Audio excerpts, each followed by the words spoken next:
44 वर्ष बाद में महाकुंभ का आयोजन हुआ है और भक्त तकरीबन 10 करोड़ लोगों ने अभी स्नान कर चुके हैं और भी ग्राफ बढ़ता जा रहा है। क्या कुछ कहेंगे आप?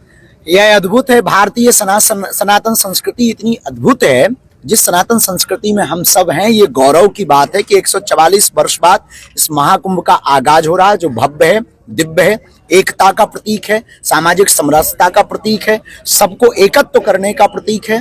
और अन्य जितने भी दुनिया के मजहब हैं उनमें इतनी संकुचित स्थिति है कि वो कहते हैं कि अन्य लोग काफिर हैं, केवल हमारे ही अपने। और हमारे सनातन धर्म की महिमा देखो, स्टीव जॉब्स की वाइफ भी आकर के कमला बन जाती है, वो भी डुबकी लगा लेती हैं, फ्रांसीसी भी डुबकी लगा लेते हैं, अमेरिकन भी डुबकी लगा लेते हैं। और हम उस सनातन परंपरा से आते हैं कि दोनों हाथ फैलाकर पूरी दुनिया का स्वागत कर रहे हैं कि वसुधैव कुटुंबकम, आइए आपका महाकुंभ में स्वागत है। अच्छा, बागेश्वर धाम जी, बागेश्वर सेना एक आप लोग शुरू कर रहे हैं, क्या विस्तार रहेगा, कौन कौन होंगे, कहाँ तक सीमित रहेगी? अभी इस बार हमने 19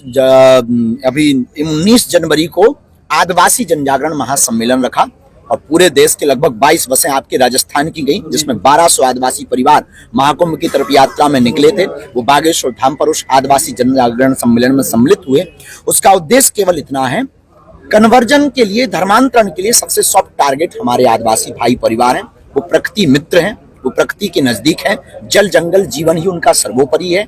उन धर्मांतरण करने वाली ताकतों को रोकने के लिए, धर्म विरोधी ताकतों को देश निकाला करने के लिए हमने एक नया अभियान छेड़ा है। हर गांव मोहल्ले में अब हनुमान चालीसा बागेश्वर मंडल बनाएंगे, ताकि भविष्य में, कालांतर में हिंदुत्व के ऊपर अगर कोई उंगली उठाएगा और कोई भी धर्मांतरण करेगा, उसे देश निकाला किया जा रहा है।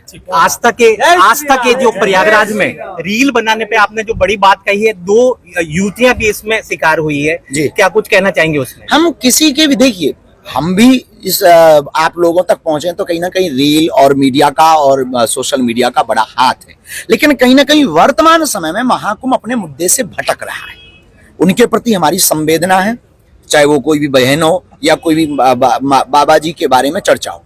महाकुंभ इस बात के लिए लगाया गया कि हमारी संस्कृति का प्रचार हो, हमारे सनातन का प्रचार हो। और भी तो साधु संत हैं, केवल वही युवतियों पर क्यों महाकुंभ की रील टिकी हुई है, वही बाबा पर क्यों टिकी हुई है? वहाँ रिसर्च का केंद्र है बहुत बड़ा।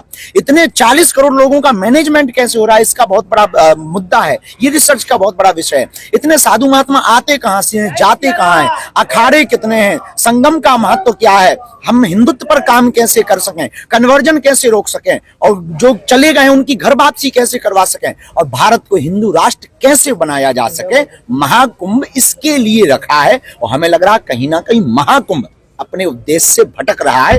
रील में नहीं, रियल में जीना चाहिए। वहां और भी महापुरुष हैं, शंकराचार्य हैं, मठाधीश हैं, मठों के आचार्य हैं, तपस्वी हैं, योगी हैं, जपी हैं, तपी जी हैं।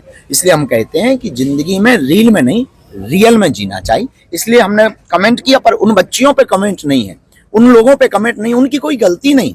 उनकी क्या गलती है? विचारों की गलती उनकी है जो महाकुंभ के उद्देश्यों को